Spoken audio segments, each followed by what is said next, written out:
तुमची मुलं माझ्या मुलासारखीच लहान असतील तर ट्रिपला जाताना आपल्याला विचार करावा लागतो, कारण ट्रिपवरती गेल्यानंतर सुद्धा आपल्याला लई काम पडतं. यासाठीच्या टिपा आहेत. नंबर 1, आपण क्रेडिट देतो त्यापेक्षा आपली मुलं प्रचंड तडजोड वृत्तीची असतात. उलट मोठे कधीच तडजोड करत नाहीत. गोष्टी जेव्हा बिघडतात, मनासारख्या होत नाहीत, सगळं शेड्यूल बदलतं, खायला मिळत नाही, खूप साऱ्या गोष्टी ट्रिपमध्ये घडत असतात आणि आपल्याला असं वाटतं की आपली मुलं स्वीकारणार नाहीत, तडजोड करणार नाहीत. पण मोठ्यांपेक्षा लहान मुलं जास्त अडॅप्टिव्ह असतात, पटापट गोष्टी स्वीकारतात आणि तडजोड करतात. नंबर 2, जाऊ दे ना, थोडासा त्रास होऊ दे ना. लहान मुलांना सुद्धा थोड्या हार्डशिप्स मध्ये जाऊ द्यायचं असतं. आपण लहानपणी नाही केलेलो. प्रत्येकच गोष्ट त्यांच्या समोर जर हजर राहिली तर त्यांना नाही पचवताच येणार नाही.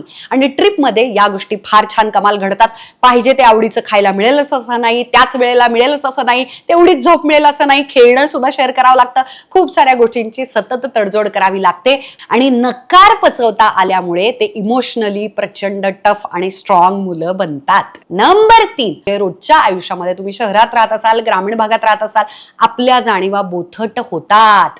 आपली जी ज्ञानेंद्रिय आहेत ती सुद्धा रोजच्या आयुष्यात आपण अजिबात वापरत नाहीत आणि त्यासाठी आपण ट्रिपला जायला पाहिजे. निसर्गात गेलो, वेगवेगळ्या संस्कृती, देश, वेगवेगळे ऋतू, वातावरण, हवा याच्यामध्ये गेल्यानंतर आपल्या सगळ्या इंद्रियांनी आपण सगळ्या गोष्टींना ग्रहण करत असतो आणि ते म्हणजे ऑफकोर्स कानानं वेगवेगळे आवाज ऐकत असतो. लहान मुलांच्यासाठी वेगवेगळे साऊंड्स त्यांच्या कानावरती पडतात. कमाल एक्सपोजर होतं. डोळ्यांना दृष्टीमध्ये साठवावी इतकी सुंदर नजारे आपण डोळ्यांमध्ये घेऊन परत येतो आणि त्या आठवणी आपल्याला पुन्हा एकदा इमॅजिनेशनसाठी लहान मुलांना प्रचंड उपयुक्त ठरतात. ऑफकोर्स नाकानं सुद्धा ठराविक ठरलेले गंध, सुगंध, दुर्गंध आपल्या वाट्याला येत असतात. परंतु दुसऱ्या देशात ट्रिपला, दुसऱ्या ठिकाणी, राज्य, गाव, शहर, तिथे गेल्यानंतर वेगवेगळे गंध आपल्याला जाणीवांना छान समृद्ध करतात. त्याचबरोबर चवी आहेत.